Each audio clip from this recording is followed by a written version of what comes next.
I can't do this. Molly Cooper's plan was simple. Slip out the back door of the church before the I do. What she didn't plan. Tripping on her dress, falling into the street, seeing a black car with the door open, jumping inside thinking it was empty, and discovering that the car's owner was sitting on the other side, staring at her with a raised eyebrow, and a smile that was a mix of surprise and pure amusement. Interesting, he said, his voice deep and velvety. Didn't know brides were running away from churches, especially into my car. Before she could respond, the car started moving. Now, he added, leaning toward her, you're my problem. First things first. Hello, I'm Lena, the mind behind every story on this channel, and now on screen you're seeing comments from Carolyn and Marty. Thank you so much to everyone who commented. And tell me something, if you found out you were dating a mob boss, what would you do? Answer down below, and maybe your comment will appear in the next video. Chapter 1, Escape and Plea. I need to hide.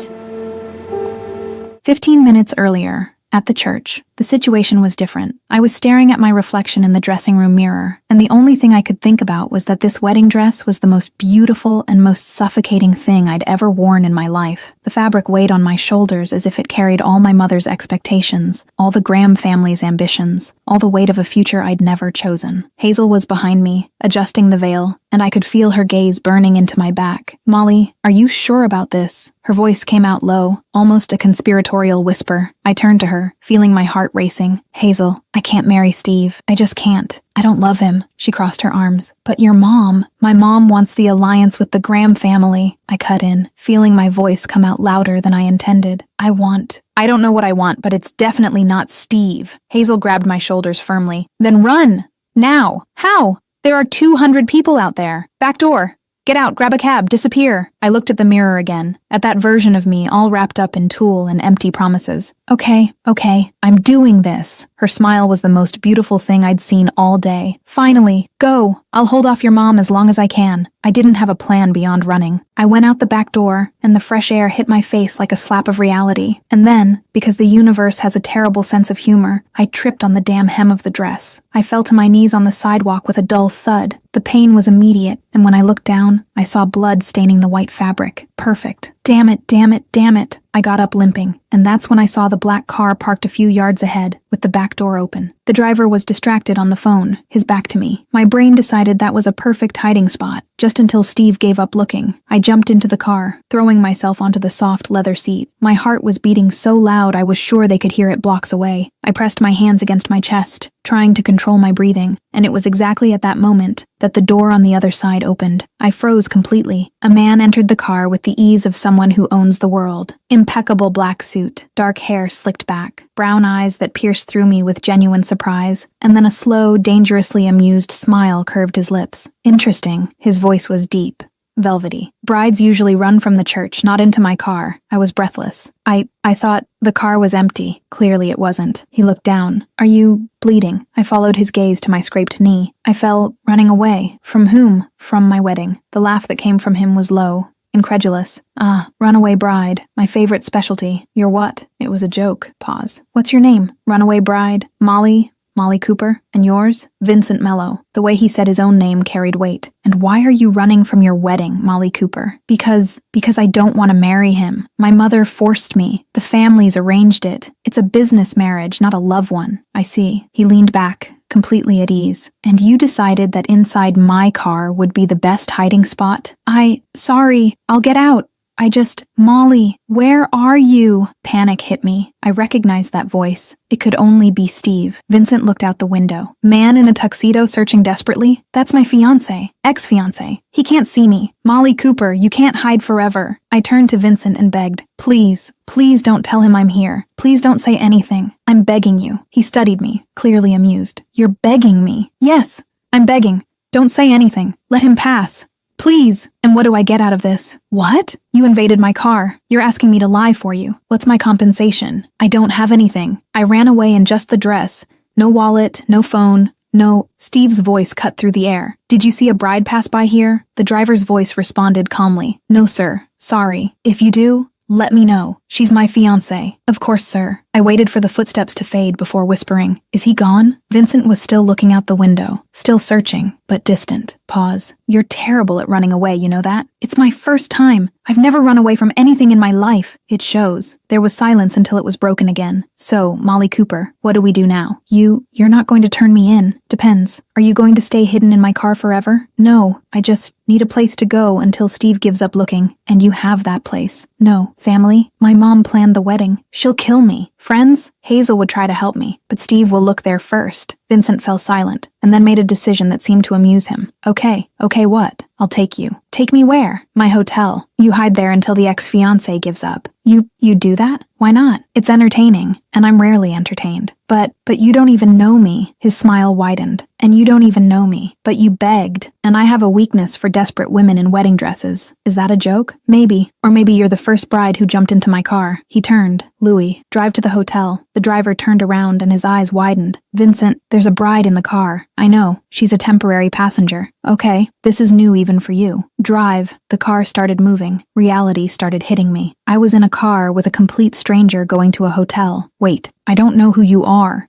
You could be a kidnapper, or worse. Vincent laughed. Worse than a kidnapper? A murderer. A trafficker, a predator. I'm many things, Molly Cooper, but runaway bride predator isn't one of them. But what do? Business, hotels, nightclubs, entertainment. That's a vague answer. It's a safe answer. I crossed my arms. You sound like a criminal. He didn't deny it. And you sound like a spoiled princess running from responsibilities. I'm not spoiled. I ran away from a forced marriage that your family arranged, that you accepted, until running away at the last minute. I was scared. My mother is intense, and the Graham family is powerful. I thought I had no choice. There's always a choice. Easy to say when you don't have a controlling mother. I had a controlling father. Worse. Something in his voice gave me chills. And what did you do? Took his place. How? Story for another day. He looked at me. For now, you stay at the hotel, hide, and we'll decide the next step tomorrow. What if Steve finds me? He won't. My hotel is discreet, and I'm very good at hiding things. Chills again. He was dangerous, but he was helping me. Why are you doing this? Vincent looked at me intensely. Because you begged, and because I have a weakness for desperate eyes. Pause. And because your story is interesting. Proper princess running from boring prince. Classic. I'm not a princess. Cooper family?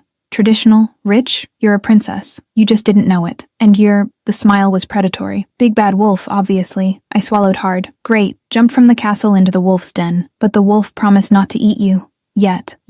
He laughed. Relax, princess. You're safe with me. I didn't know if I believed him, but I had no choice. Okay, until tomorrow. The next day, the car stopped at a VIP entrance that was nowhere near the main lobby. It was discreet, almost hidden. I got out of the car and looked around, seeing the luxury, but also something I couldn't identify, something dark and exclusive. This is different, I murmured. Vincent walked beside me. It's a private hotel for specific clients. Specific how? People who value discretion. Louis appeared behind us, and I realized he wasn't carrying anything because I literally had no luggage. Vincent, presidential suite? Yes. And send someone to get clothes for her. Size? He looked me up and down with a precision that made me blush. Small, comfortable, nothing formal. You don't need to. You're in a wedding dress. You need clothes. Okay, thank you. When Vincent opened the room door, I simply stopped. Enormous, incredible view of the city. King-size bed that seemed to float. Soaking tub that could fit 3 people. Luxury I'd never seen before. Not even in my own house. This is too much. My voice came out in an impressed whisper. It's what I have. He paused. Rest. Tomorrow we'll talk about the next steps. Vincent,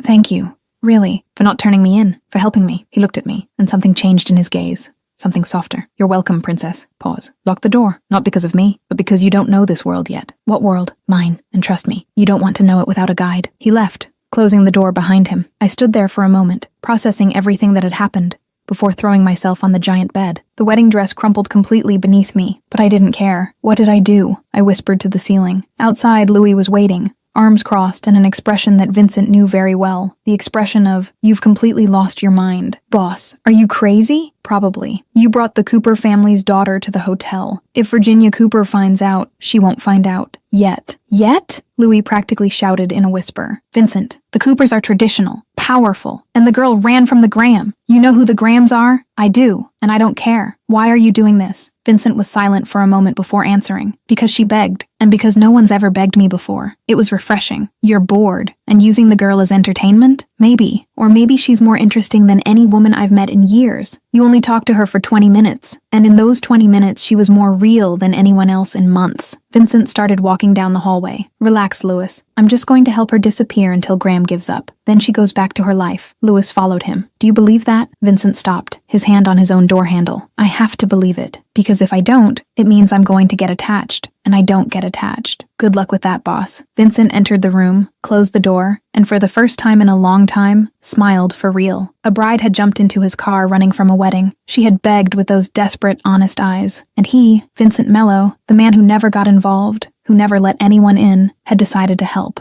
Maybe Louis was right. Maybe he really was crazy. But as he took off his jacket and looked out the window at the lit city below, Vincent realized he didn't care. Molly Cooper had entered his life like a hurricane of white tulle and beautiful desperation, and he had the feeling that nothing would ever be the same. Chapter 2. Next Morning and Reality. You're safe here. I know. I woke up with my whole body aching, and the strange feeling that I'd slept inside an expensive cloud. It took me a few seconds to remember where I was, and when the memory came back, all the craziness from the day before hit me at once. The wedding, the escape, the car, Vincent Mello. I had slept in a wedding dress. I sat up in the giant bed and looked around the presidential suite in the morning light. It was even more impressive than it had seemed the night before, with sunlight coming through the enormous windows and illuminating every luxurious detail. For a moment, I wondered if I'd dreamed it all, but then I looked down and saw the wrinkled white fabric stained with dried blood on the knee and knew it was real. Everything was absurdly real. A soft knock on the door made me jump out of bed. My heart immediately raced, that panic instinct still fresh. I walked to the door slowly, hesitant, and when I opened it, there was no one there, just an elegant cart with breakfast and several bags of clothes carefully arranged. On top of the breakfast tray, there was a handwritten note in elegant masculine handwriting. Get dressed. Breakfast in 30 minutes. Penthouse. V. I grabbed the clothes and almost laughed at the precision. Jeans in my exact size. Simple but clearly expensive blouse. Even the lingerie was perfect. How had he known my size so accurately? That should scare me, but instead it only made me curious. I took the longest bath of my life in that absurd tub, letting the hot water wash away the stress and dried blood. When I finally got dressed and looked in the mirror, I almost didn't recognize myself. No bridal makeup, no elaborate hairstyle, no suffocating dress. Just me, Molly Cooper in jeans and a white blouse, looking freer than I'd felt in years. 30 minutes later, I followed the vague instructions of Penthouse and found the private elevator that went straight to the top floor. When the doors opened, I was breathless. The penthouse was even more impressive than the room. All glass, with a 360-degree view of the city, minimalist but clearly very expensive decor, and in the center of everything, a table set for breakfast. And Vincent Mello, sitting calmly, reading a newspaper as if having a runaway bride hidden in his hotel was the most normal thing in the world. He looked up when he heard me arrive, and that slow, dangerous smile curved his lips. Sleep well, princess? Stop calling me princess, I replied, but without much conviction in my voice. Impossible. It's what you are. He gestured to the chair across from him. Sit, eat. We need to talk. I sat down, nervous, grabbing a cup of coffee just to have something to do with my hands. About. Vincent folded the newspaper with deliberate calm, and then turned it toward me. About the fact that you're in the headlines. My stomach dropped. The front page had a huge photo of me leaving the church, the dress half torn, an expression of pure panic on my face. The headline screamed in bold letters, Cooper heiress flees wedding with Graham scandal. No, how did they? My voice came out strangled. Paparazzi. There's always some. Vincent spoke with that irritating calm. Your mother gave an interview. I closed my eyes, already imagining the disaster. What did she say? He took the newspaper back and read aloud. Molly is going through a difficult time. We ask for privacy while we resolve the situation as a family. Translation, she wants to drag me back. I practically screamed. Probably. And Steve also gave an interview. I felt fear tighten in my chest. What did he say? Vincent continued reading, and there was a touch of amusement in his voice. Molly and I had a misunderstanding. I'm sure we'll work it out. Our love is strong. Love? I was on my feet without even realizing when I'd stood up. He doesn't even love me. He just wants the reputation, obviously. But the public loves a story of true love overcoming obstacles. Vincent leaned back in his chair, watching my reaction with that intensity that left me breathless. And now, my voice came out smaller, more vulnerable. Now you stay here, hidden, until you decide the next step. For how long? However long you need. I sat down again, my head spinning. But my work, my life, I can't just disappear. You already disappeared. When you jumped into my car, he paused, his dark eyes fixed on me. The question is, do you want to go back to the life you had, or do you want to start a new one? The question hung in the air between us,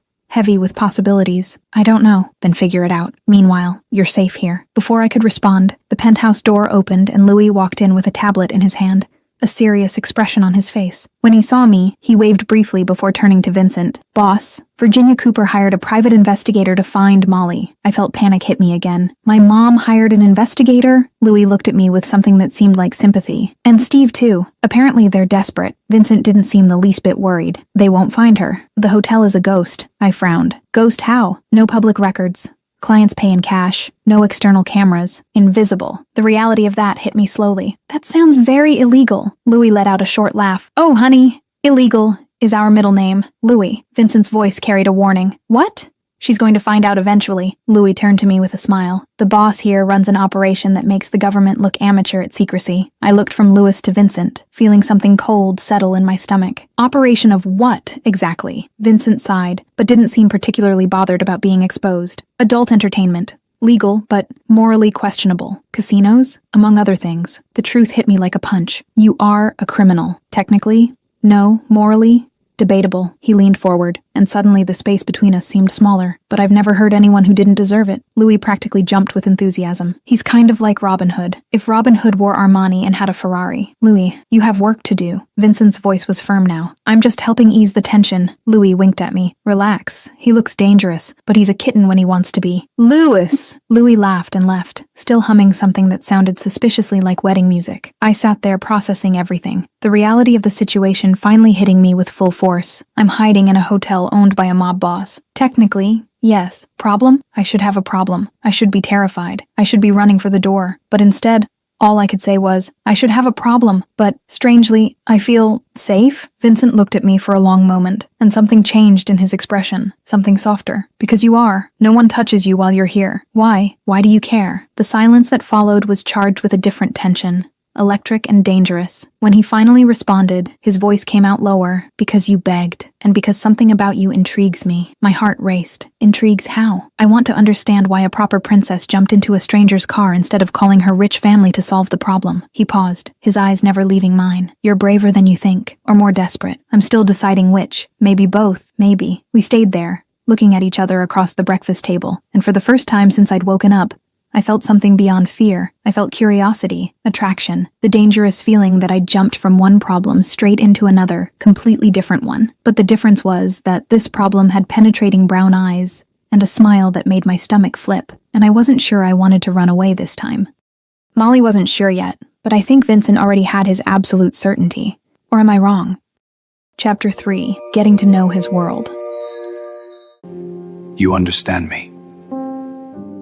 The following days turned into a strange and unexpectedly comfortable routine. I should be desperate to leave. I should be planning my escape. I should be doing anything other than settling into life inside that luxurious and morally questionable hotel. But Vincent Mello had a way of making everything seem natural. He made a point of entertaining me, and I didn't know if it was out of kindness or if it was because he really enjoyed my company. Maybe both. Dinners at the penthouse became a daily ritual, with conversations that stretched for hours. We talked about everything and nothing, from politics to old movies, from cheap philosophy to bad jokes. He was surprisingly funny when he wanted to be, with a dry, sharp humor that caught me off guard and made me laugh until my stomach hurt. On the third day, he showed me the hotel's private library, and I almost cried with happiness. It was a hidden space on the 10th floor, all lined in dark wood, with shelves that went from floor to ceiling, and a sliding ladder that looked like something out of a classic movie. Thousands of books, some rare, some old, all perfectly organized. How did you know I love books? I asked. running my fingers over the spines with reverence. Vincent was leaning against the door, watching me with that intensity that was already becoming familiar. I didn't know, but now I do. He paused. You can come here whenever you want. The library is yours. My heart did a strange leap in my chest. Thank you. He also let me explore the penthouse and the private terrace when I needed air, always with Louis discreetly nearby to ensure my safety. And whenever I mentioned I needed something, anything, Vincent simply sent Louis to get it. Books,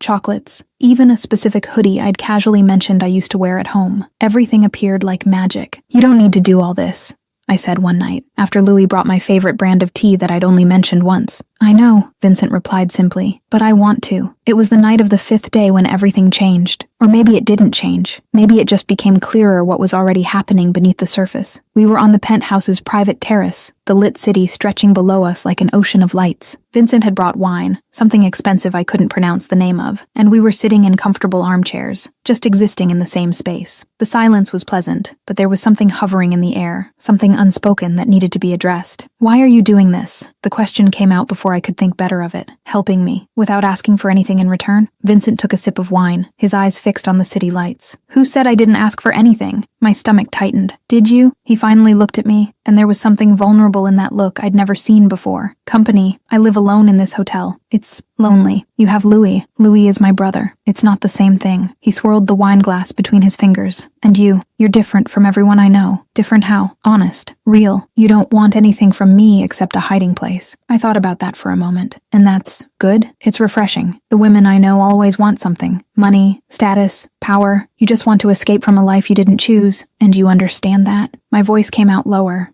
more intimate. Vincent was silent for a long moment, and when he finally spoke, there was a darkness in his voice that made me shiver, more than you can imagine. My father forced me into this life. I didn't choose to be this, but you took his place. You said so, because it was him or me, and I chose to survive. He took another sip of wine, and I could see the tension in his shoulders. My father built this empire, but he did it by stepping on anyone who got in the way, including me. He molded me to be the perfect successor, without ever asking if that's what I wanted. What happened to him? He died. Heart attack. Vincent laughed, but it was a sound without humor. Convenient for me, less convenient for him. You don't miss him? No, he was cruel, controlling. Like your mother, but worse. The comparison hit me, and suddenly it all made sense. Why he helped me, why he understood. So we're alike. We are. Two fugitives from lives we didn't want. I looked at him, really looked, and saw not just the dangerous, powerful man who commanded a morally questionable empire. I saw someone who had fought for his own choices, who had survived a father who sounded as terrible as my mother was controlling. But you built an empire.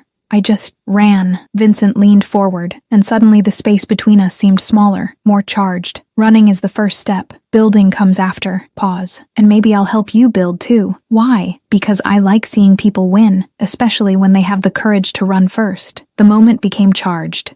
Electric. I could feel my heart beating faster, could feel the heat rising up my face. There was something happening between us, something I didn't know how to name, but that scared me and attracted me at the same time. I needed to change the subject before I did something stupid. Do you have a girlfriend? Wife? Vincent leaned back again, breaking the tension, and something that looked like relief and disappointment crossed his face. No, I don't do relationships. Why? Because in my world, relationships are weaknesses, and weaknesses get you killed. The coldness with which he said that broke me a little. That's sad. It's realistic. He looked at me again. And you? Besides Steve? A few boyfriends. Nothing serious. My mother always interfered. I sighed. She had opinions about everything. About who I dated, what I wore, what career I should follow. Sometimes I feel like I was never really myself. And now? The question came softly. Here, hidden from the world.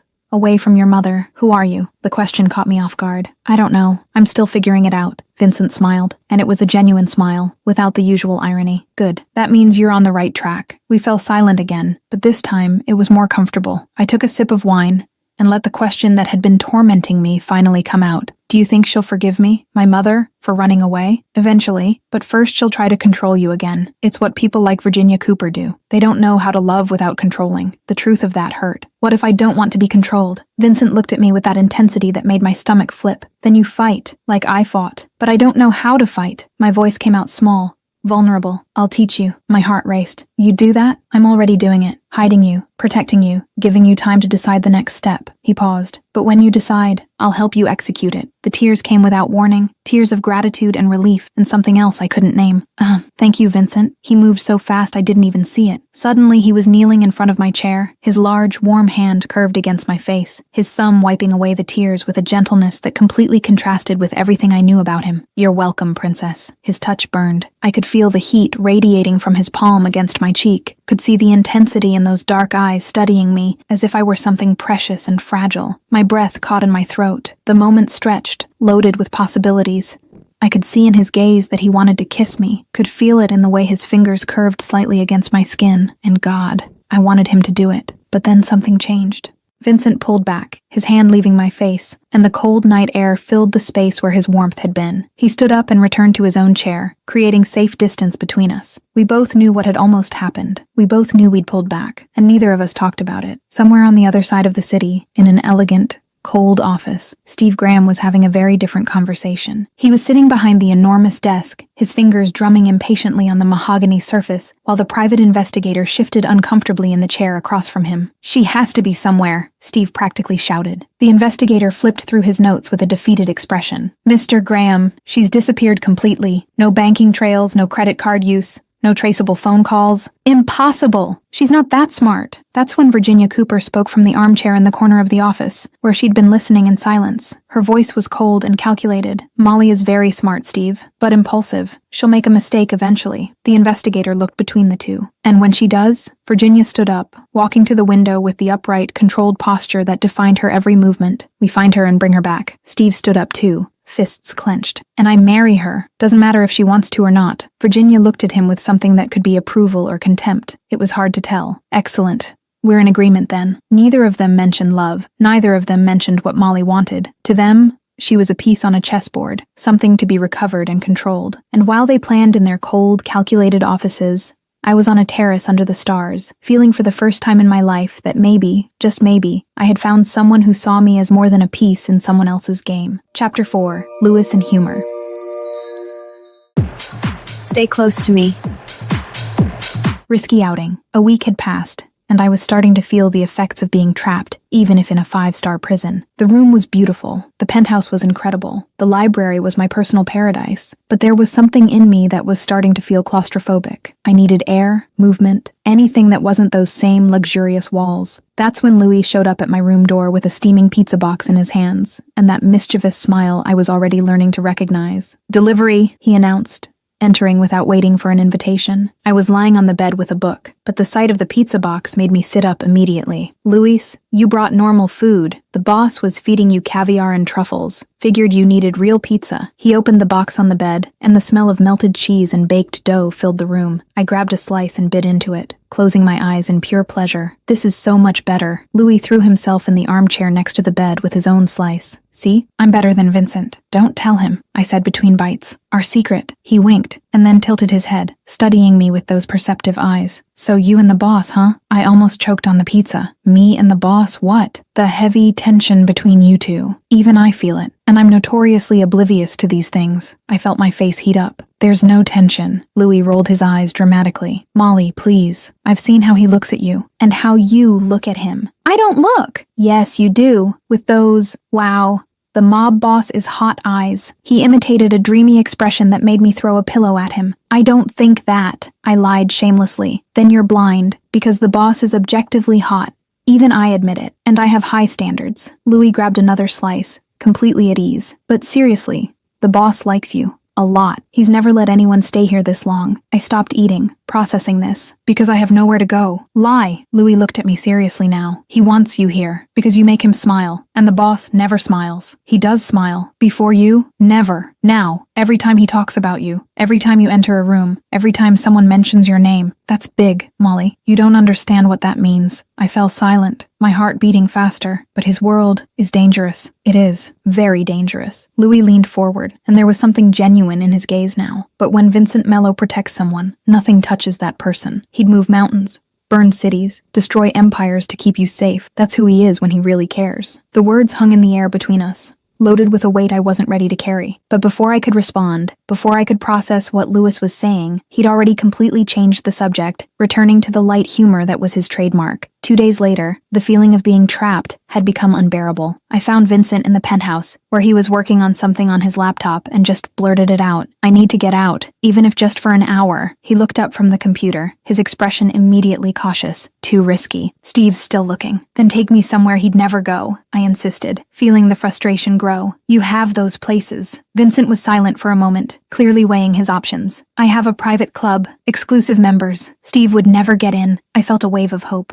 Perfect. Take me. But you stay with me, the whole time. The way he said it, with that deep, authoritative voice, made my stomach flip. Deal. The club was exactly the kind of place I imagined Vincent would frequent. It was hidden on a discreet side street. No sign, nothing indicating its existence. The entrance was through an unmarked black door, guarded by security who looked like they'd walked out of an action movie. When Vincent approached, they simply nodded and opened the door, not even checking ID. The interior was dark, chic, and completely exclusive. Low lighting and shades of red and gold, luxurious but sensual decor, and an atmosphere that was simultaneously sophisticated and provocative. There was something in the air, an energy I'd never felt before, something adult and intense and completely new to me. This is different, I murmured, looking around with wide eyes. Vincent walked beside me, his hand resting lightly on my back in a way that was both protective and possessive. It's an adult entertainment club. Legal, but intense. Intense how? Dancers, shows, games, nothing illegal, but provocative. As we walked further inside, I saw what he meant. There were dancers on elevated stages, their performances more art than anything explicit, but definitely sensual. There were gaming tables where large sums of money changed hands. There were shows happening in side rooms, live musicians, performers who defied gravity with impressive acrobatics. I've never been to a place like this, I admitted, fascinated by the completely new world unfolding before me. Vincent guided me to the VIP area, an elevated space with a view of the entire club but separated by velvet curtains. Doesn't surprise me. Pause. Stay close to me. We sat on a luxurious sofa, and almost immediately Louis appeared with drinks, a huge smile on his face. Welcome to the dark side, princess. Louis, where were you? Vincent asked,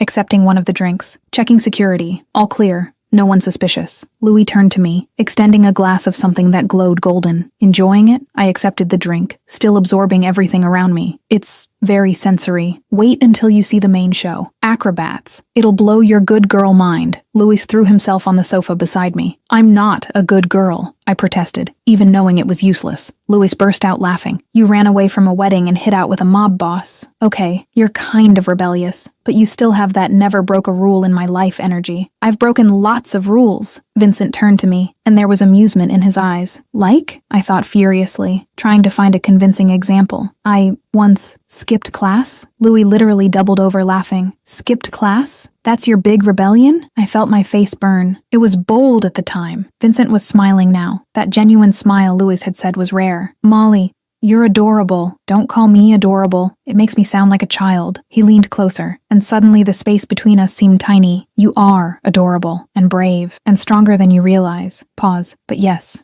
you're a good girl, and there's nothing wrong with that. I was about to respond when Louis's voice over the radio cut through the moment. Boss, we've got a situation. Steve Graham on the main floor. Vincent tensed immediately. How did he get in? A member brought him as a guest. He's looking for someone. I felt panic hit me like a punch. Vincent looked at me and his expression had completely changed, from relaxed to dangerously focused. Molly, we need to leave. Now. Why? Steve's here. My heart stopped. How? Doesn't matter. Come on. Back exit. He pulled me from the sofa, and we started moving quickly through the club's side corridors. My heart was beating so hard I could hear the blood pulsing in my ears. We were almost at the exit when I heard it. Molly? Steve's voice echoed through the hallway. He'd seen something. Someone. A woman's silhouette that must have looked like me. Vincent didn't hesitate. He pushed me into a small, dark private room, entering behind me and locking the door with a soft click. The space was tiny, we barely fit, and suddenly we were pressed against each other, my heavy breathing hitting against his chest. Did he see me? I whispered, fear making my voice tremble. Vincent was listening to the sounds outside.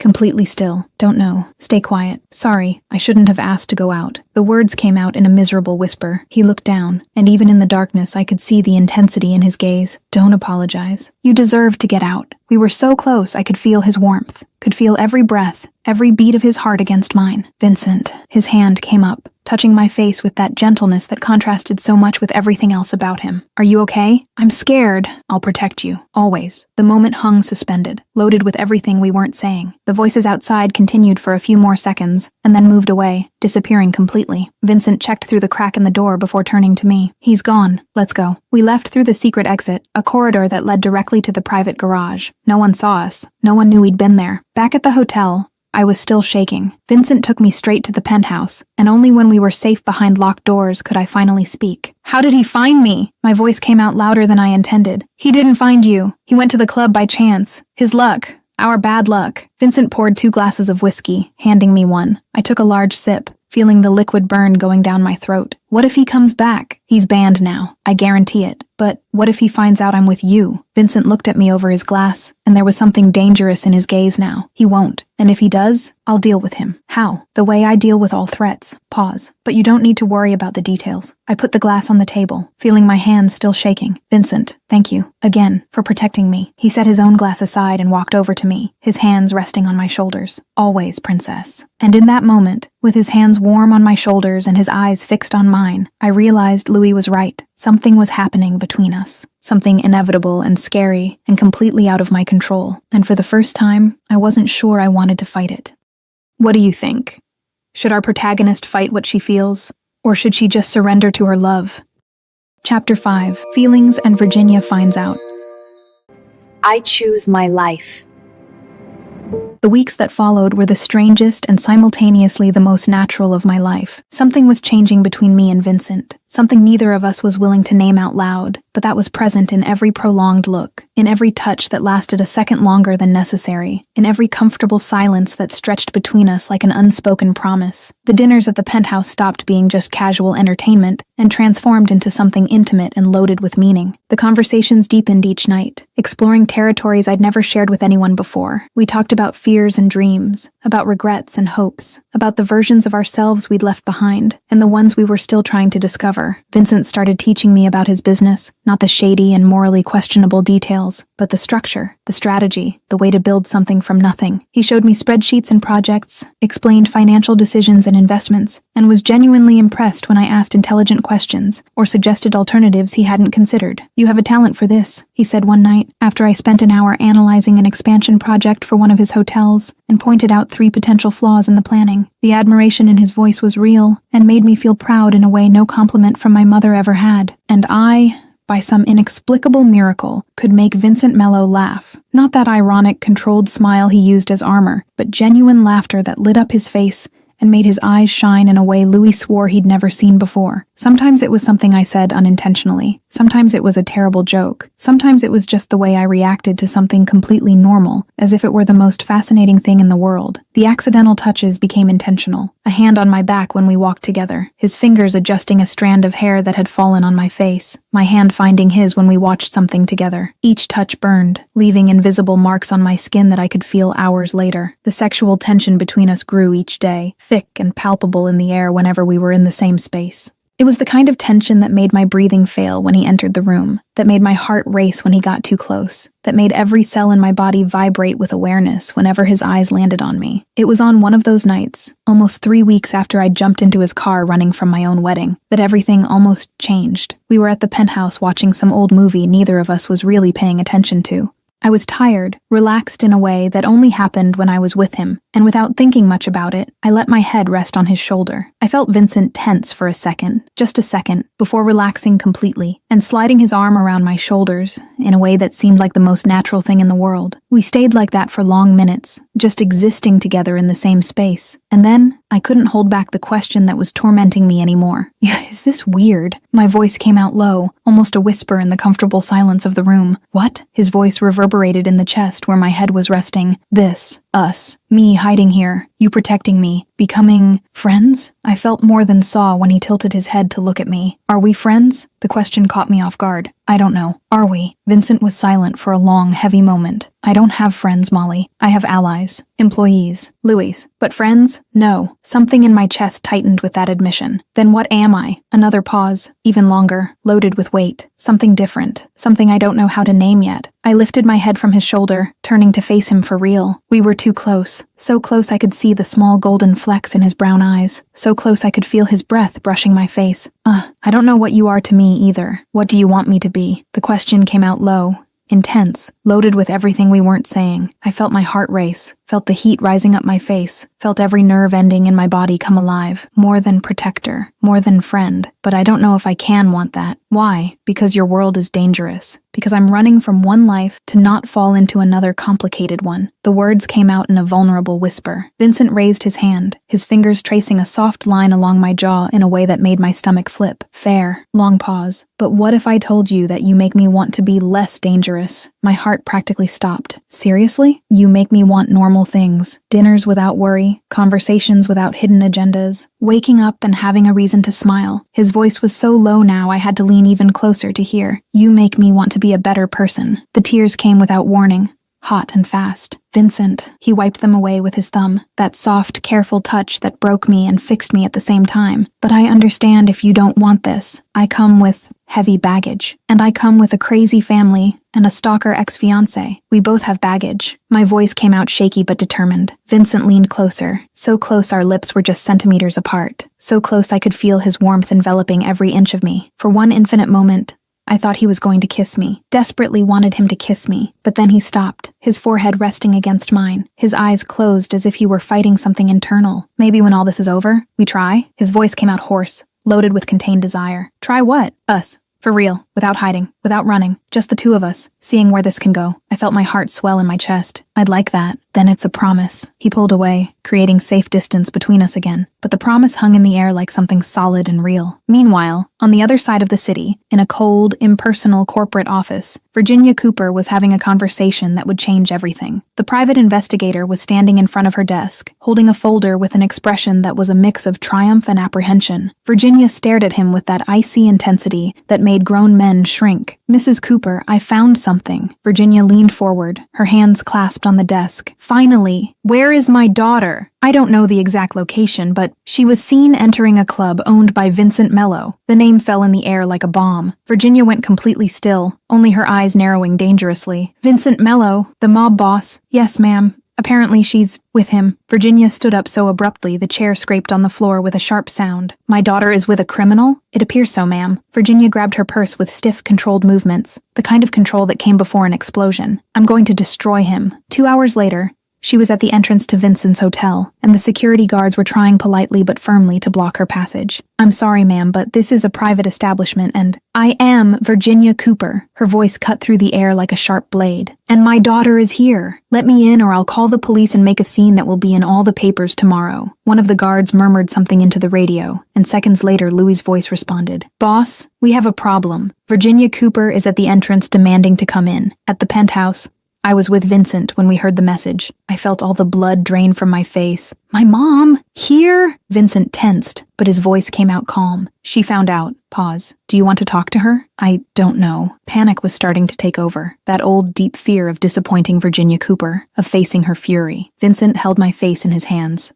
forcing me to look at him. I can send her away, but eventually you'll have to confront this. Confront her. I took a deep breath, feeling my heart hammering against my ribs. Send her up. Are you sure? No, but it needs to happen. Minutes later, the elevator doors opened, and Virginia Cooper entered the penthouse like a perfectly dressed and absolutely furious storm. Molly Ann Cooper, do you have any idea what you've done? Something in me stiffened, that new courage Vincent had helped cultivate emerging when I needed it most. I ran from a wedding I didn't want. And hid out with a criminal? Virginia practically screamed. Vincent stepped forward, his voice low but loaded with danger. Mrs. Cooper, I suggest you control your tone. Virginia turned to him with flaming eyes. You kidnapped my daughter. I didn't kidnap anyone. She jumped into my car running away. I offered refuge. His voice remained calm, controlled, but there was steel underneath. Refuge? You're keeping her here against her will. Something in me exploded. He's not keeping me. I chose to stay. Virginia turned to me, and for the first time in my life, I saw genuine shock on her face. You don't get to choose. You're coming home now. And it was in that moment that everything changed. In that moment, I found my real voice. No. The silence that followed was absolute. Virginia stared at me as if she'd never seen me before. What? I said no, Mom. I'm not marrying Steve. I'm not going back to the life you planned without consulting me. I'm going to live my life by my own rules. And what is this life? Hiding out with a criminal? He protected me when you forced me into a wedding I didn't want. Each word came out stronger, more certain. He gave me choice when you never did. I did what was best for the family. You did what was best for your status. You don't care about me, only about the Cooper family reputation. And then, to my absolute shock, I saw tears in my mother's eyes. Virginia Cooper, who never cried, who never showed weakness, had tears running down her perfectly made-up face. I care about you. Her voice came out broken. I felt my own tears start. Then let me choose. For the first time in my life, let me choose. The silence stretched, heavy and loaded. Virginia looked from me to Vincent and back to me. When she finally spoke to him, her voice was controlled again, but there was something different in it. Mom, if anything happens to her, I will destroy you. Vincent didn't waver. Nothing will happen. I guarantee it with my life. Virginia looked at me for a long moment. Are you sure about this? About him? And I realized I was, completely. I'm more sure about him than I ever was about Steve. My mother sighed, a sound of defeat I never thought I'd hear from her. Okay, you stay, but you call me every day. I need to know you're okay. Okay, Mom. Virginia walked to the door, but stopped before leaving, looking back one last time. You've grown up, Molly. I just wish it had been in a different way. And then she was gone. The moment the elevator doors closed, I collapsed. All the emotions, all the fear, all the adrenaline hit me at once, and I just broke down in tears. Vincent caught me before I could actually fall, pulling me against his chest in a firm, secure embrace. You were incredible, he murmured against my hair. I never did that, never challenged her. I sobbed against his chest. And you did it perfectly. He held me tighter. You were brave and strong, and I'm so proud of you. And there, in Vincent Mello's arms, crying from relief and exhaustion, and something that could be happiness, I realized I'd finally taken the second step. First I'd run, now I'd fought, and for the first time in my life, I felt truly free. I'll admit to you guys, I think this chapter had one of the most intense confrontation scenes I've ever written. Chapter 6, Steve Threatens and Protection. Don't touch her. The days following the confrontation with my mother brought a strange feeling of peace mixed with apprehension. Virginia had kept her word, and I called her every day, short and still somewhat tense conversations, but ones that gradually started to seem less like performances and more real. She asked questions about how I was, what I was doing, and for the first time in my life, seemed genuinely interested in the answers, instead of just looking for flaws to correct. Vincent noticed the change in me, the way I walked a little more upright, smiled a little more easily, spoke with a little more confidence. He didn't say anything directly, but I saw it in his eyes, in that way he had of looking at me as if he were watching something precious unfolding right in front of him. It was on one of those quiet afternoons, when I was in the library lost in a book, that my phone rang with an unknown number. Normally I would ignore it, but something made me answer. Molly, stop this. Come back to me. Steve's voice hit me like ice water. I was completely paralyzed, the book slipping from my fingers and falling to the floor with a dull thud. We hadn't spoken since the wedding day, since I'd run out the back door of the church, and hearing his voice now brought back all the panic and claustrophobia I'd felt during those months of forced engagement. No, Steve, it's over. My voice came out firmer than I expected, surprising even myself. You left me at the altar. You humiliated me in front of everyone. His voice was loaded with barely contained anger, that cold, controlled anger that always scared me more than shouting.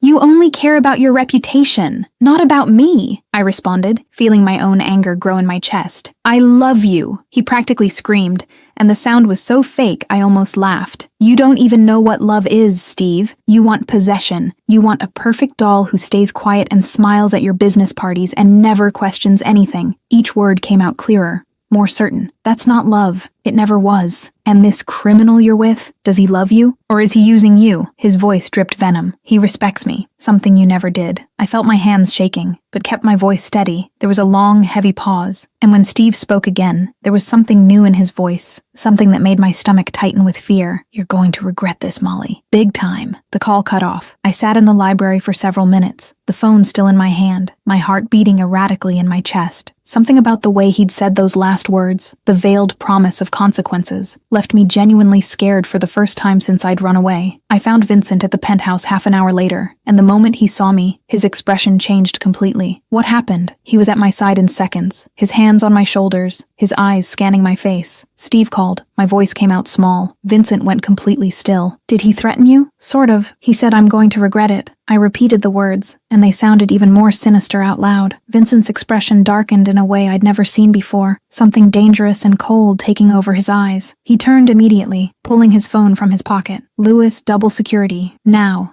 Steve Graham is an active threat. I heard Louis's voice on the other end, tense and professional. Understood, boss. How long? Indefinite. And I want reports every hour. Do you think he'd do something? I asked when Vincent hung up. feeling fear tighten my chest. Vincent pulled me closer, his hands resting on my face in a way that was both protective and comforting. Proud men do stupid things when they're rejected, and Steve is very proud. Pause. But he won't touch you. I guarantee it. 2 days later, we discovered exactly how far Steve was willing to go. It was rare for me to leave the hotel, but Vincent had insisted we needed to handle some things related to documents my mother was preparing, official paperwork declaring that I wasn't missing, but rather making a conscious choice of privacy. It was late afternoon, and we were heading back to the car when it happened. A black van stopped abruptly in front of us, completely blocking the path. The side doors opened, and 3 men jumped out, all big, all dressed in black, all moving with purpose directly toward us. What happened in the next few seconds was so fast my brain could barely process it. Vincent pushed me back with a force that made me stumble, putting his own body between me and the approaching men. "Run!" His voice came out in a sharp command. But before I could move,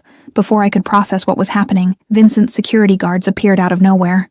They were men I'd seen around the hotel but never really paid attention to, and now they were moving with frightening military precision. The fight was brief and brutal. The men from the van tried to reach Vincent, tried to reach me, but the guards were faster, more trained, more efficient. In less than a minute, the 3 men were on the ground, immobilized, and Louis was running toward us with his face red from effort and anger. "Boss! They're from Steve Graham." Louis practically spat the words. "Found messages on one of their phones. Explicit orders to retrieve the bride." Vincent was breathing heavily, not from effort but from contained rage. He turned to one of the men immobilized on the ground, and the voice that came from him was so icy it made me shiver. "Where is he?" The man didn't respond, just turned his face to the side. Vincent crouched down, getting eye level with the man, and when he spoke again, each word dripped threat. "You're going to tell me where Steve Graham is, or you're going to regret it." And when I say regret, I'm not talking about legal consequences. I'm talking about the kind of regret that makes you never able to sleep at night again. The man swallowed hard, fear finally appearing in his eyes. "Bar, the monarch, he'll be there tonight." Vincent stood up,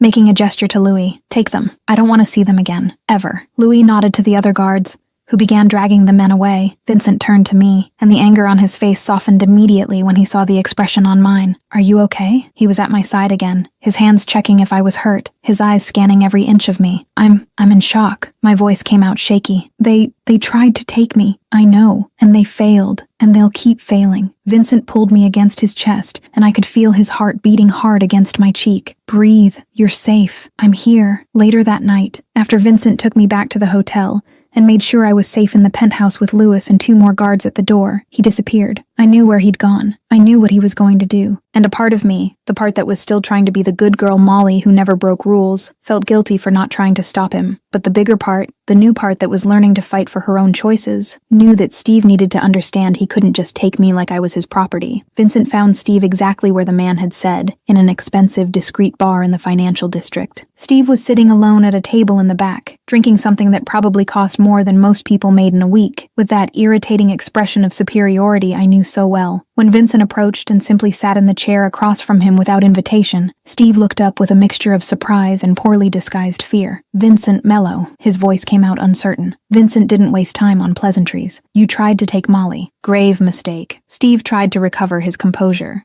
straightening his shoulders and assuming that important man posture he always used. "She's my fiancée. Was. Past tense. Over." Vincent leaned back in his chair, but there was nothing relaxed about his posture. It was like watching a predator deciding when to attack. "And if you try to touch her again, I won't be nice." "You can't threaten me." Steve tried to sound confident, but his voice betrayed his fear. Vincent laughed, but it was a sound completely devoid of humor. Cold as ice. "Steve, I control half this city. I can make your life disappear with a single phone call." Long, heavy pause. "But I'm civilized, so I'll give you a choice. You give up on Molly, forget she exists, or I make you give up. By force." Steve swallowed hard, his fingers gripping the whiskey glass so tightly his knuckles turned white. "And if I don't give up?" Vincent stood up slowly, leaned over the table and whispered in Steve's ear with a voice so low and loaded with threat that it made the other man visibly tremble. "Then you find out why people in this city fear me. And when you do, you'll wish you'd made the right choice." He pulled away and left the bar without looking back, leaving Steve sitting there, trembling and pale. When Vincent returned to the hotel, it was almost midnight. He found me awake in the penthouse, unable to sleep, pacing back and forth like a caged animal. The moment the elevator doors opened and he entered, I ran toward him. "What did you do?" The words came out in an explosion of worry and fear. "Talk to him." civilly. His voice was calm, as if he'd just returned from a normal business meeting. And I needed to know, needed to understand. He's going to leave you alone. I guarantee it. How do you know? My voice went up an octave. Because I was persuasive. There was something dark in his smile. I felt a shiver of fear mixed with something else I couldn't name. Did you hurt him? No, just scared him. A lot. Vincent walked to the bar and poured 2 glasses of whiskey, handing me one.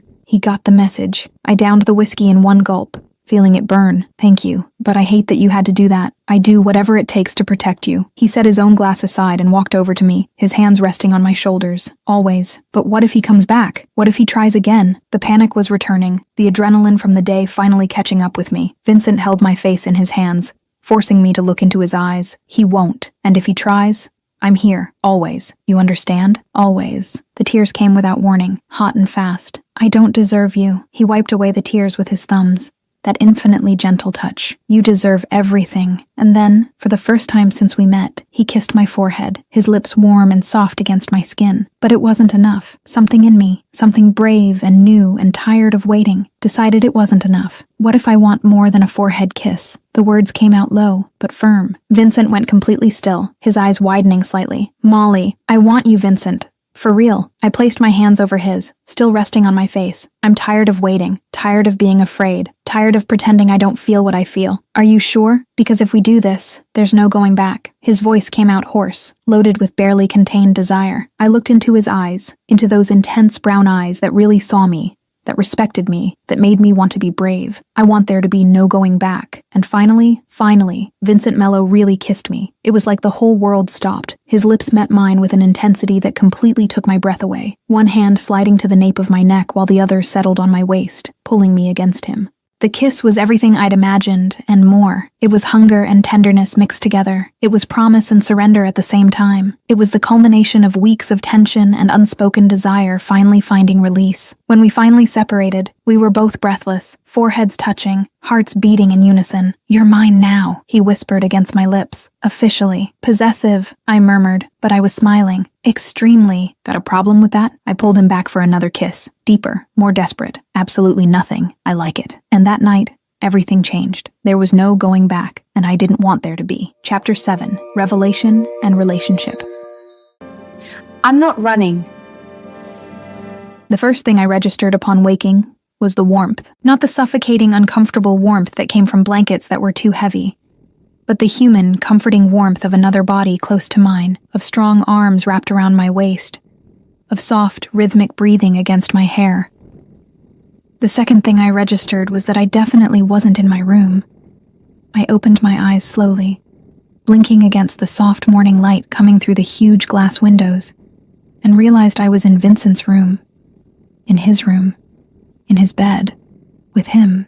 The memories of the previous night came back in successive waves, each more vivid than the last, bringing with them a heat that rose up my neck and invaded my face. The kiss, the way he carried me, the tenderness mixed with passion, the way everything between us had finally materialized after weeks of growing tension. I turned my head slightly on the pillow and found Vincent already awake, propped up on one elbow, watching me with that intensity that was now so familiar, but still managed to make my heart race. There was something different in his gaze this morning, something softer, more open, as if some final barrier had fallen during the night. Good morning, princess. His voice came out hoarse with sleep, loaded with a new intimacy that made my stomach flip. I felt my face heat up even more. Good morning? My own voice came out small, almost shy, which was ridiculous considering what had happened between us.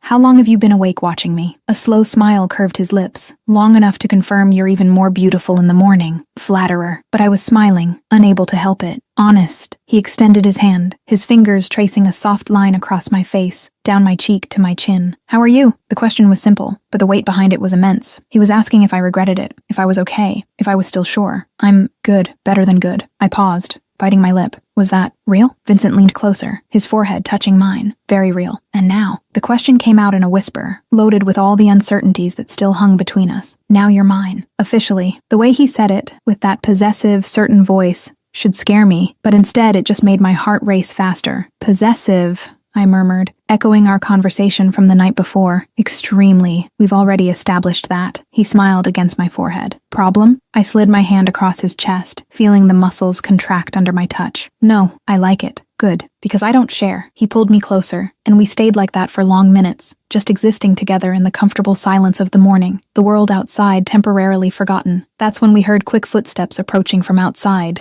and then, before either of us could react, the bedroom door burst open. Boss, we need to talk about the situation with the supplier of... Louis stopped mid-sentence, his eyes widening as he processed the scene in front of him. I was in Vincent's bed, clearly wearing only his shirt that I'd picked up from the floor earlier, and Vincent was beside me, equally shirtless, with his arm still around my waist. There was absolutely no ambiguity about what had happened. Finally! Louis practically shouted, a huge smile spreading across his face. I knew it! I knew it was just a matter of time! Louis! Vincent and I shouted at the same time, me pulling the sheet up while Vincent threw a pillow at his brother. Louis dodged the pillow with a laugh. What? You guys were obvious for weeks. I was starting to think it would never happen. He leaned against the door frame, clearly with no intention of leaving. Boss, you're smiling in the morning. This is historic. I need to document it. Louis, get out. Vincent's voice carried authority, but there was a touch of amusement underneath. I'm happy for you guys. The boss deserves it. Louis winked at me. You too, Molly. He's an idiot sometimes, but he's a good idiot. Louis! Vincent grabbed another pillow. Okay,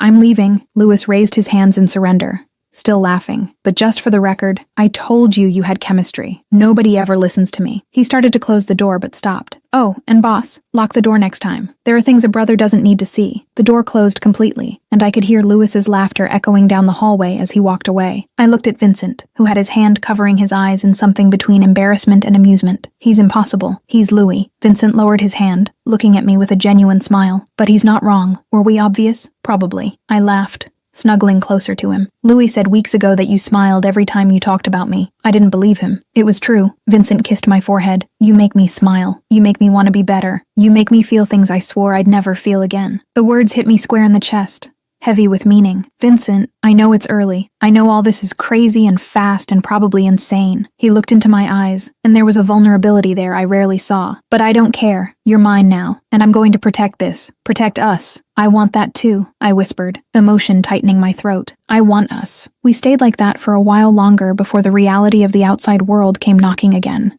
Literally, with Louis shouting from the hallway that we had to see the news immediately. We got dressed quickly, me grabbing borrowed clothes from Vincent's closet because mine were still scattered on the floor, and went to the penthouse living room where Louis was holding the tablet with a serious expression on his face.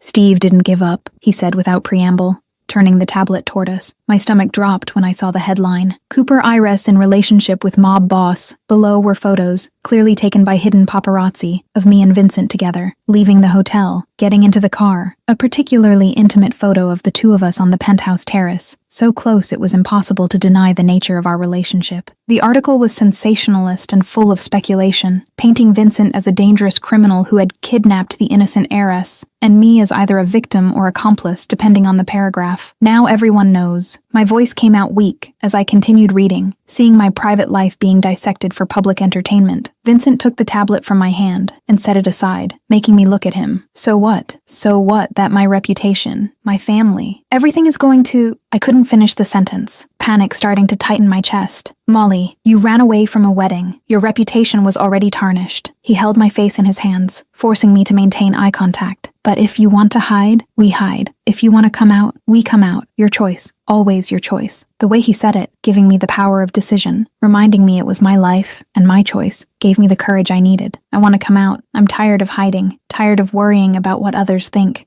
Vincent smiled, and it was that genuine, rare smile Louis had said was just for me. Then we come out, and the world can deal with it. That's when my phone rang, my mother's name flashing on the screen. I took a deep breath before answering, prepared for another battle. Molly, the news. Is it true? You and Vincent? My mother's voice didn't sound furious as I expected, just tired. Yes, Mom, it's true. I love him. The words came out more easily than I imagined, and when I looked at Vincent as I said them, I saw something light up in his eyes. There was a long silence on the other end of the line, and then my mother sighed. Does he make you happy? The question caught me completely off guard, happier than anyone else ever has. Then, okay, I accept. I almost dropped the phone. Seriously? You chose Molly. And for the first time, I see you truly happy. I see you fighting for what you want, making your own decisions, being strong. Her voice became softer. You're becoming the woman I always knew you could be. I'm sorry for trying to control it for so long. The tears came without warning. Mom and Molly, bring him to dinner. I want to properly meet the man who stole my daughter's heart. There was a touch of humor in her voice now, and who's apparently in all the headlines. Okay, I'll talk to him. Good. And Molly, I'm sorry for everything, for forcing the wedding with Steve, for not listening to you, for putting the family's expectations above your happiness. You deserve to choose your own life. You always deserved it. The words I'd waited to hear my whole life finally came, and it was like an enormous weight had been lifted from my shoulders. Thank you, Mom. When I hung up, Vincent was watching me with that soft expression he reserved only for me. Everything okay? More than okay. My mom wants to meet you. Formal dinner at the Cooper mansion. I paused. Would you be up for it? I'd face an army for you. A dinner with your mother seems easy in comparison. He pulled me into a hug, and I allowed myself to relax completely against him. We'll go together, as a couple, officially. Lewis, who had been discreetly in the corner of the room during the call, chose this moment to intervene. So you guys are really going public. Boss, you know what that means, right? Everyone will know. Your rivals, your allies, everyone will know Molly is your weak spot. Vincent held me tighter, his voice coming out firm and determined. Let them know, and let them also know that if anyone touches her, they won't live to regret it. The statement should scare me, but instead it just made me feel protected, valued, loved. I was with a man who wasn't afraid to show the world I was important to him, who was willing to protect me with everything he had, who saw me as a priority and not as a secret. You two are ridiculously cute, Louis commented, but he was smiling. And terrifying, but mainly cute. I looked at Vincent, at this man who had entered my life in the most unexpected way possible, who had given me shelter when I needed it, who had taught me to fight, who had shown me I deserved to choose. And I realized Louis was right about one thing. It was love. Fast, crazy, unexpected, but definitely love. And for the first time in my life, I had chosen this. I had chosen him. I had chosen us. And I didn't regret it one bit. Chapter 8. Dinner with Virginia and Steve's final confrontation. It's over, Steve. The Cooper mansion was exactly as I remembered it, imposing and cold even under the golden light of late afternoon. Enormous white columns flanked the entrance, perfectly manicured gardens stretched out on all sides, and the overall feeling was of old wealth and unwavering tradition. I'd grown up here, spent my whole life in these elegant, suffocating rooms, but now, returning for the first time since I'd run from my wedding, the place seemed different, smaller, somehow, less intimidating, or maybe it was me who had changed. Vincent parked the car in the circular driveway, and for a moment, we just sat there, the tension palpable in the air between us.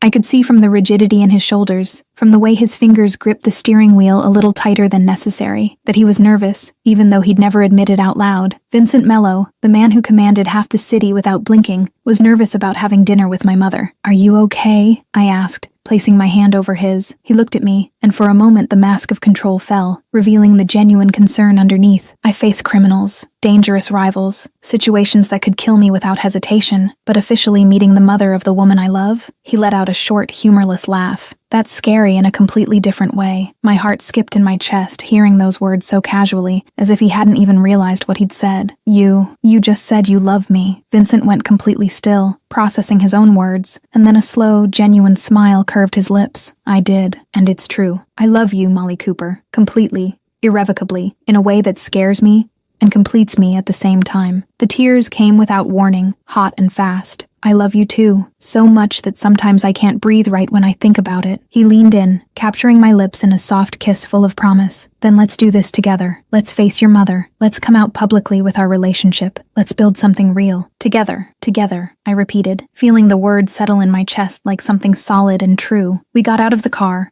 and walked hand in hand to the front door. The butler, the same one who'd been there since I was a child, opened the door with a carefully neutral expression, but I saw the slight tremor of surprise in his eyes when he saw Vincent at my side. News traveled fast, apparently, and everyone in the house probably already knew exactly who the man who had stolen the Cooper heiress was. My mother was waiting for us in the formal living room, the one with the huge fireplace and family portraits dating back generations. She was sitting in her favorite armchair, her back perfectly straight, her hands delicately clasped in her lap, every inch the Cooper matriarch. But when she saw us enter, when her eyes landed on me and then on Vincent, I saw something soften in her face. Molly, she stood up, walking toward me with measured steps. Are you well? I am, Mom. Better than I've been in a long time. I let go of Vincent's hand just long enough to hug my mother, feeling her initial rigidity melt into something more genuine. When we separated, Virginia turned to Vincent, and the assessment in her eyes was intense and calculated. Mr. Mello, thank you for accepting my invitation. Vincent extended his hand, and I saw the moment he decided to be completely honest instead of charming or evasive. Mrs. Cooper, thank you for receiving me in your home. I know the circumstances are unusual. Virginia shook his hand briefly before gesturing to the sofas. We'll have dinner soon, but first I'd like to talk.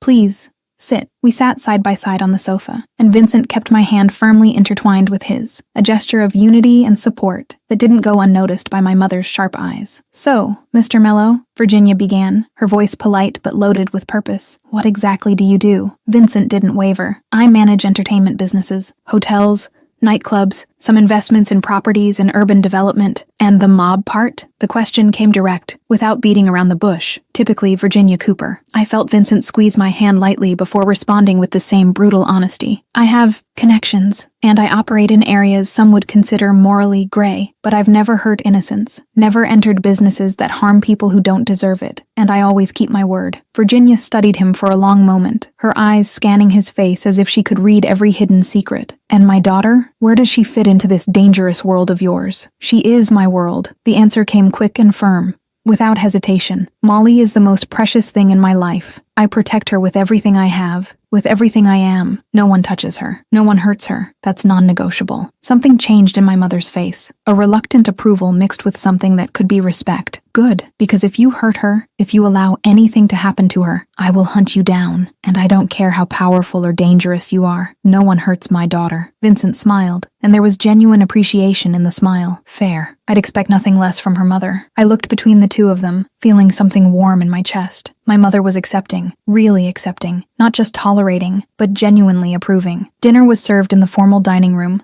and the conversation flowed surprisingly well. Vincent was polite, but not subservient, honest but not offensive, and I could see my mother gradually relaxing, asking questions about his business, about his plans, about how we intended to handle the public exposure of the relationship. We were in the middle of the main course when it happened. The dining room door burst open, slamming against the wall with a noise that made everyone jump. Steve Graham entered like a storm, his face red with rage and probably alcohol, his eyes fixed on me with an intensity that made me freeze. Molly!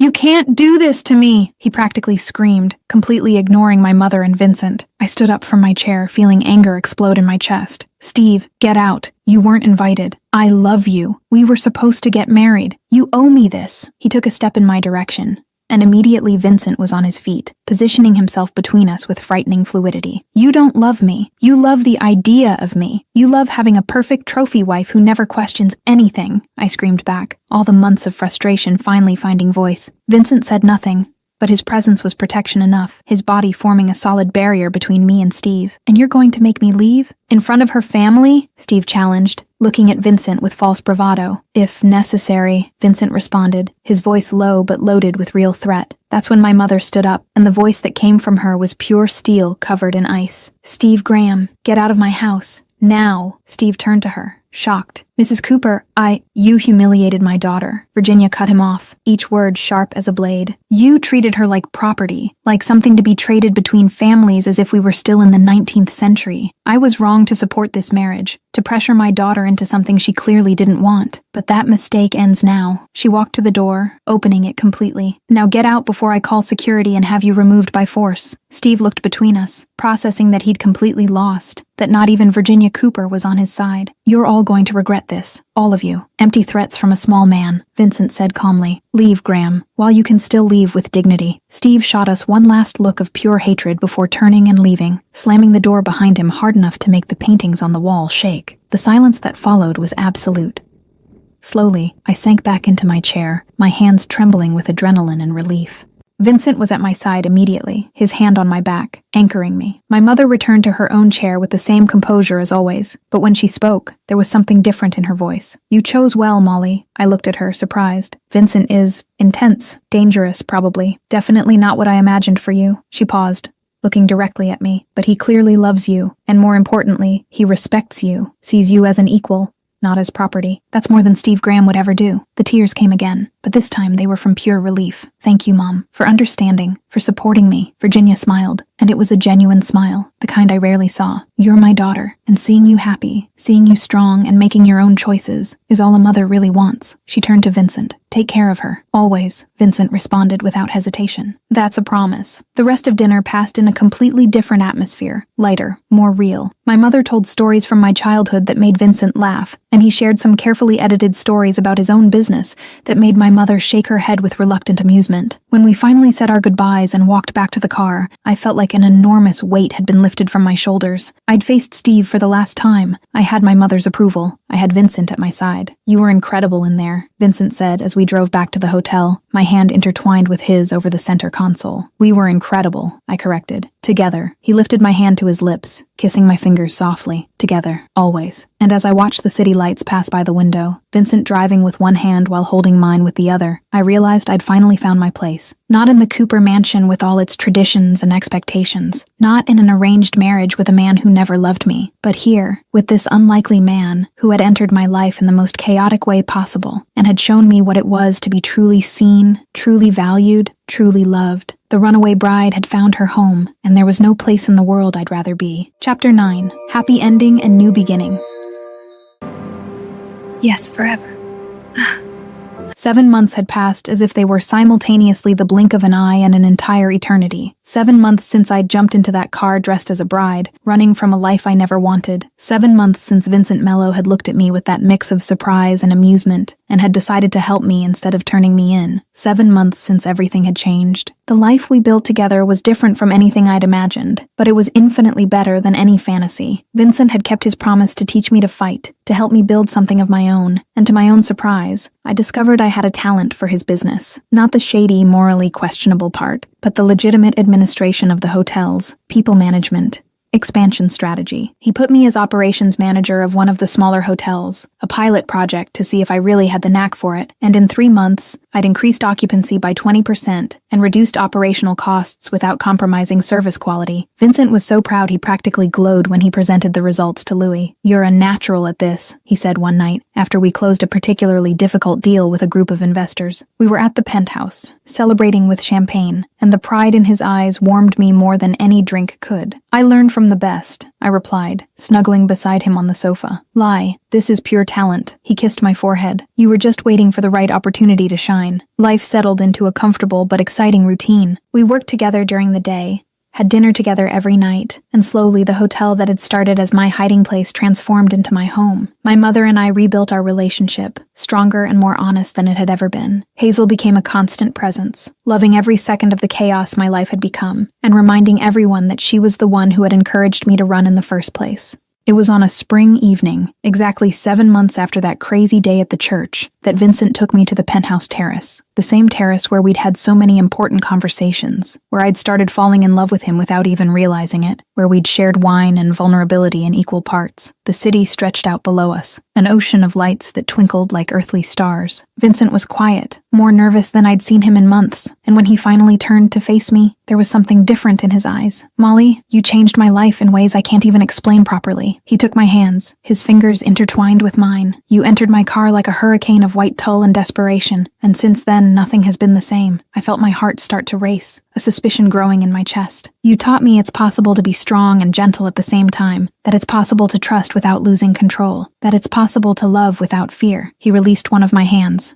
reaching into his jacket pocket. You made me want to be better, made me want to build something real, something that lasts. And then he knelt, and the whole world stopped. The velvet box that appeared in his hands opened, revealing the most beautiful ring I'd ever seen, delicate but stunning, exactly my style in a way that showed how well he knew me. Molly Cooper, will you marry me? For real this time? Without running? Without drama, just the two of us choosing to spend the rest of our lives together? The tears were already streaming down my face before I could even form words. Yes, 1,000 times yes. He slid the ring onto my finger, and then was on his feet, picking me up in his arms and spinning while I laughed and cried at the same time. When he put me back on the ground, he captured my lips in a kiss that promised forever, and I believed that promise with every fiber of my being. The wedding happened 2 months later, small and intimate exactly as we wanted.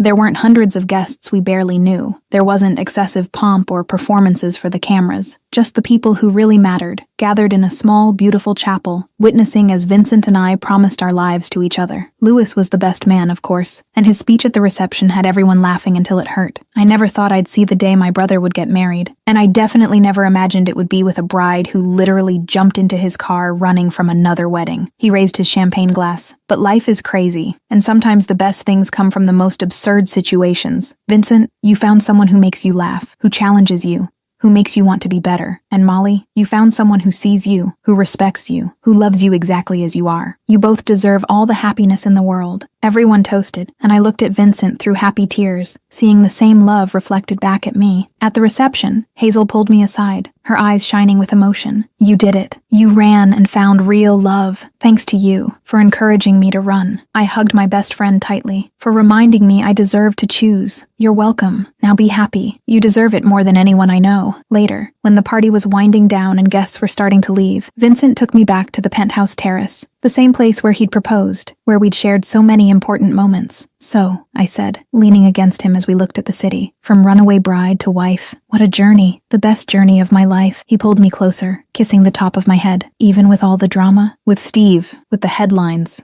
with everything, especially because of the drama, because it brought you to me. He turned me to face him. I still can't believe you jumped into my car that day. I still can't believe you took me in instead of turning me in. How could I not? You begged with those desperate, honest eyes, and something in me knew you were going to change everything. He touched my face with that tenderness that always melted me, and you did. Completely. You made me want to be brave. For the first time in my life, you made me feel like I could choose my own path, and you made me want to be better, made me feel again. He kissed me softly. So we're mutual saviors. Exactly. We stood there, embraced under the stars, and I thought about the whole journey that had brought me here. I'd run from a wedding I didn't want. I'd jumped into a car I didn't know. I'd begged a dangerous stranger not to turn me in. And that stranger had become my protector, my teacher, my partner, my love, my husband. Two completely opposite worlds had collided on that crazy day. The good girl princess who always followed the rules, and the big bad wolf who made his own laws. But together, we'd found something neither of us knew we were looking for. We'd found home in each other.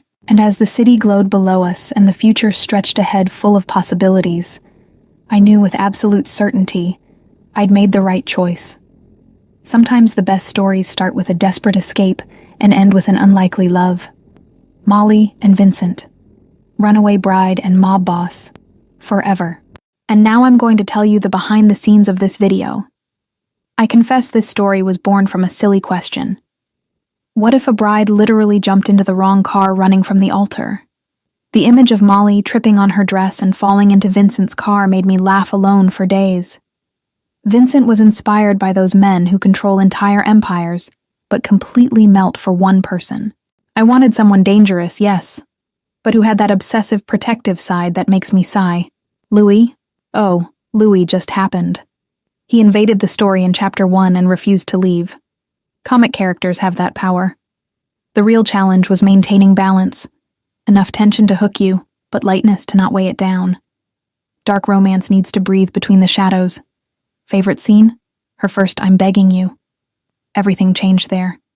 I hope you loved reading as much as I loved writing. With love, Lena. And to watch another video, click on the video showing up on your screen now to follow another incredible story.